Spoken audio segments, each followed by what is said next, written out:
अस्सलाम वालेकुम। तो अब हम पढ़ने वाले हैं कि हमारे पास जो बी लैम्बर्ट्स लॉ होता है उसकी क्या क्या एप्लीकेशंस हैं।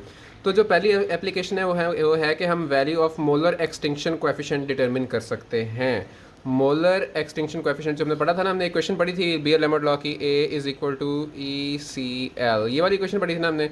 तो हमारे पास जो ई था वो क्या था, हमारे पास मोलर एक्सटिंक्शन कांस्टेंट था ना, तो उसकी वैल्यू को हम डिटरमिन कर सकते हैं बियर लैम्बर्ट्स लॉ के ज़रिए। लेकिन कर कैसे सकते हैं? By plotting. हमें ग्राफ प्लॉट करना पड़ेगा किसका? Absorbance as a function of concentration, यानी एब्जॉर्बेंस को कंसंट्रेशन के साथ, एब्जॉर्बेंस का ग्राफ हमें कंसंट्रेशन के साथ प्लॉट करना पड़ेगा at a particular path length. यानी हमने क्या किया, पाथ लेंथ को कांस्टेंट रखा है, पाथ लेंथ को हमने चेंज नहीं किया, यानी जो एल है इसे हमने कांस्टेंट रखना है, पाथ लेंथ को हमने चेंज नहीं करना। हम क्या करते हैं, हम एब्जॉर्बेंस का कंसंट्रेशन के साथ ग्राफ बनाते हैं। तो हमारे पास क्या आ सकता है, value of molar extension coefficient हमें मिल सकती है। अगली बात हमारी क्या है कि by determining value of molar coefficient, molar extension coefficient and lambda max, we can identify coloured substance present in solution. यानी इन दोनों के जरिए हम क्या डिटरमिन कर सकते हैं, कलर्ड सब्सटेंस को मेजर कर सकते हैं कि हमारा कोई जो सोल्यूशन है क्या उसमें कोई कलर्ड सब्सटेंस भी है कि नहीं है। ठीक है। और unknown concentration of given colour solution can be determine from the plot of absorbance versus concentration using Beer Lambert's law. अब हमने कहा कि अच्छा ये जो हम कर रहे हैं एब्जॉर्बेंस और कंसंट्रेशन का, यानी कि हमारा जो ग्राफ होगा वो कैसा होगा, इस तरह से होगा ना तकरीबन। ठीक है। हम कंसंट्रेशन को लॉन्ग एक्स एक्सिस रखेंगे और हमारी एब्जॉर्बेंस को हम क्या रखेंगे, लॉन्ग द वाई एक्सिस रखेंगे। तो जैसे जैसे हम कंसंट्रेशन बढ़ाते रहेंगे हमारी एब्जॉर्बेंस भी क्या करती रहेगी, बढ़ती रहेगी। ठीक है। जैसे हम आगे जाते रहेंगे कंसंट्रेशन के साथ साथ हमारी एब्जॉर्बेंस भी क्या होती रहेगी, बढ़ती रहेगी ना।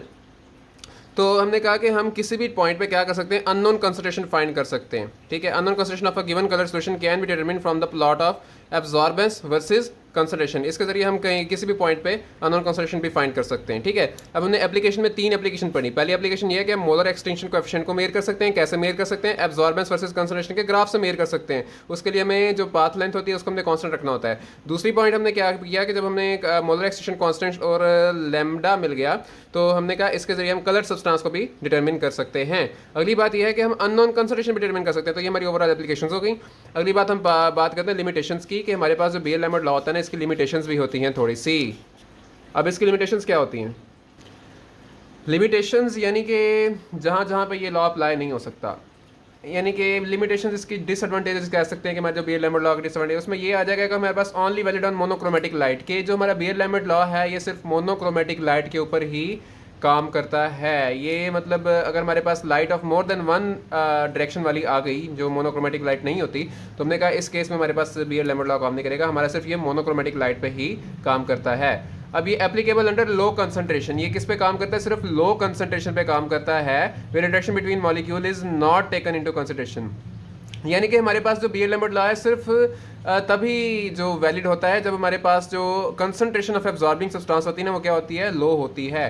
क्योंकि जब लो कंसंट्रेशन होती है ना तब हमारे पास जो मॉलिक्यूल्स हैं, जो हमारा एब्जॉर्बिंग सब्सटेंस है और जो हमारा सॉल्वेंट है, उनके दरमियान में जो इंटरेक्शन होती है वो हम टेकन इनटू अकाउंट नहीं करते, उनको यानी हम कंसीडर नहीं कर रहे होते। लेकिन जब हमारे पास कंसंट्रेशन ऑफ एब्जॉर्बिंग सब्सटेंस बढ़ जाती है, एक चीज़ की कंसंट्रेशन बढ़ जाती है, तो उनके मॉलिक्यूल्स के दरमियान की जो आपस की इंटरेक्शन है ना वो काफ़ी हद तक बढ़ जाती है, बॉन्डिंग होती है, जो हमारे फोर्सेज होती हैं आपस में। तो हमने कहा जब वो चीज़ें बढ़ जाती हैं तो उसके जरिए हमारे पास एब्जॉर्बेंस पे भी बहुत ज़्यादा फर्क पड़ता है इन चीज़ों का। जब हम हाई कंसंट्रेशन लेते हैं तो मॉलिक्यूल्स के आपस की इंटरेक्शन, मॉलिक्यूल्स के आपस की फोर्सेज वगैरह जो होती हैं वो काफ़ी हद तक एब्जॉर्बेंस के ऊपर इफेक्ट कर जाती हैं। तो इसलिए हमने कहा कि हम क्या करते हैं कि हम जो बियर लैम्बर्ट लॉ है इसको सिर्फ और सिर्फ लो कंसंट्रेशन पे ही एप्लीकेबल होता है। मतलब ये जो हमारा है बियर लैम्बर्ट लो कंसंट्रेशन पे ही एप्लीकेबल होता है।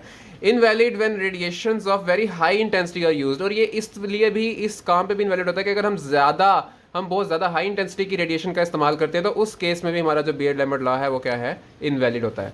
अगली बात ये है हमारी कि इसकी डेविएशन है ना, कुछ को जो चीज़ें डेविएट करती हैं ना बियर लैम्बर्ट लॉ से, वो क्या क्या हैं कि presence of some external substance, कि अगर हमारे जो सोल्यूशन है जिसमें से लाइट पास करनी है, अगर उसके अंदर कोई एक्सटर्नल सब्सटेंस मौजूद है दैट एब्जॉर्ब, जो क्या कर लेता है, हमारी लाइट को एब्जॉर्ब कर लेता है या फ्लोरेसेंस प्रोड्यूस कर देता है at the wavelength of absorption. वो वेवलेंथ जो एब्जॉर्ब होनी होती है, जब हमने ऐसे लाइट फेंकते हैं, जब हम हमारा जो सब्सटेंस होता है उसके ऊपर हम लाइट फेंकते हैं, तो जो वेवलेंथ एब्जॉर्ब होनी होती है वही वेवलेंथ को कोई एक्सटर्नल सब्सटेंस इसके अंदर, मतलब ये मेरा जो सोल्यूशन था इसके अंदर कोई एक्सटर्नल सब्सटेंस, कोई एक्स्ट्रा और सब्सटेंस पड़ा हुआ है इसके अंदर, ठीक है, वो क्या कर लेता है, वो उसी वेवलेंथ को क्या कर लेगा, एब्जॉर्ब कर लेगा या उस पर फ्लोरेसेंस प्रोड्यूस कर देगा। तो जिस वजह से हमारे पास जो है इंटेंसिटी में, जो हमारे पास बाहर वेवलेंथ आ रही होगी उसकी इंटेंसिटी पे काफ़ी ज़्यादा फर्क पड़ेगा। तो deviation occurs when light of single wavelength is not used. हमने कहा डेविएशन तब भी होती है जब हम सिंगल वेवलेंथ की लाइट यूज़ नहीं करते। वही बात होगी जो हमने पीछे पढ़ा था कि हमें मोनोक्रोमेटिक लाइट पे ही ये लॉ एप्लीकेबल है। मोनोक्रोमेटिक लाइट अगर हम नहीं लेते तो हमारे पास ये लॉ एप्लीकेबल नहीं होता। तो वही बात यहाँ पे है कि हमारे पास डेविएशन होती है अगर हम सिंगल वेवलेंथ से ज़्यादा वेवलेंथ की लाइट यूज़ कर लें। ठीक है। अब polymerisation of species during measurements में कॉज डेविएशन, यानी कि जब हम मेजरमेंट कर रहे हैं, हम यहाँ से लाइट्स वगैरह फेंक रहे हैं और यहाँ से उसकी एब्जॉर्बेंस वगैरह मेजर कर रहे हैं, तो हमने कहा इस केस में अगर हम ये काम कर रहे थे तो दरम्यान में क्या होगी, पॉलीमराइजेशन हो गई स्पीशीज़ की आपस में, क्या होगी, पॉलीमराइजेशन। छोटे स्पीशीज़ मिलकर, छोटे मॉलिक्यूल्स मिलकर बड़े मॉलिक्यूल्स बना लिए, छोटे जो थे उन्होंने आपस में इंटरेक्शन करके मतलब बड़े बड़े पॉलीमर्स बना लिए। तो जिस वजह से जो हमारा जो पॉलीमर्स आएगा ना, तो तब भी एब्जॉर्बेंस के ऊपर काफ़ी ज़्यादा फर्क पड़ जाएगा, तब भी इंटेंसिटी के ऊपर काफ़ी ज़्यादा फर्क पड़ेगा। ठीक है, हमारा रिजल्ट जो होगा डेविएट कर जाएगा। उसके बाद है इम्प्रॉपर स्लिट विथ।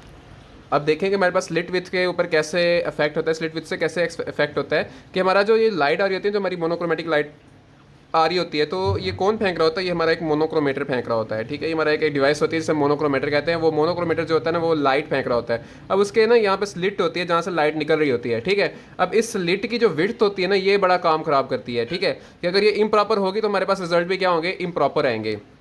यानी जो विड्थ होती है, जो स्लिट होती है ना, इसकी जो विड्थ होती है, ठीक है, अगर वो इम्प्रॉपर होगी तो हमारे पास आने वाली वेवलेंथ जो होगी वो मसला करेगी। वो हमारे पास ये जो है सोल्यूशन जो है, हमारे पास जो आने वाली लाइट है, उसकी वजह से जो हमारा रिजल्ट है वो उसके ऊपर काफ़ी सारा इफेक्ट हो जाएगा, डेविएट कर जाएगा हमारा रिजल्ट जो होगा। ठीक है, उसके बाद ये है कि presence of impurities in coloured compounds में आल्सो कॉज डेविएशन। हमारे पास जब इम्प्यूरिटीज़ आ जाती हैं तो वो भी क्या करती हैं, डेविएशन कॉज कर जाती हैं। इम्प्यूरिटीज़ भी क्या करती हैं, डेविएशन कॉज कर जाती हैं। इसके अलावा हमारे पास डेविएशन कैसे कॉज हो सकती है, एसोसिएशन, डिसोसिएशन और आयनाइजेशन। एसोसिएशन ये होगा कि हमारे जो मॉलिक्यूल्स होंगे एब्जॉर्बिंग सब्सटेंस के, ठीक है, वो क्या करेंगे, आपस में मिलके क्या करेंगे, एसोसिएट करेंगे। यानी एसोसिएशन है, छोटे मॉलिक्यूल आपस में मिलकर उन्होंने नया मॉलिक्यूल बना दिया, या फिर उन्होंने क्या किया, बड़ा पॉलीमर बना दिया। ठीक है, एसोसिएशन कर लिया आपस में। डिसोसिएशन क्या होगा कि जो हमारा गिवन मॉलिक्यूल है वो टूट जाएगा। ठीक है, डिसोसिएशन हो सकती है। और आयोनाइजेशन, यानी वो आयंस में तब्दील हो जाएगा। हमने कहा हमारे पास अगर गिवन सल्यूट की एसोसिएशन हो गई, या फिर डिसोसिएशन हो गई, या फिर आयोनाइजेशन हो गई, तो उस वजह से भी हमारा जो है लॉ डेविएट कर जाता है। तो ये था हमारा बीएड लैम्बर्ट लॉ की एप्लीकेशन,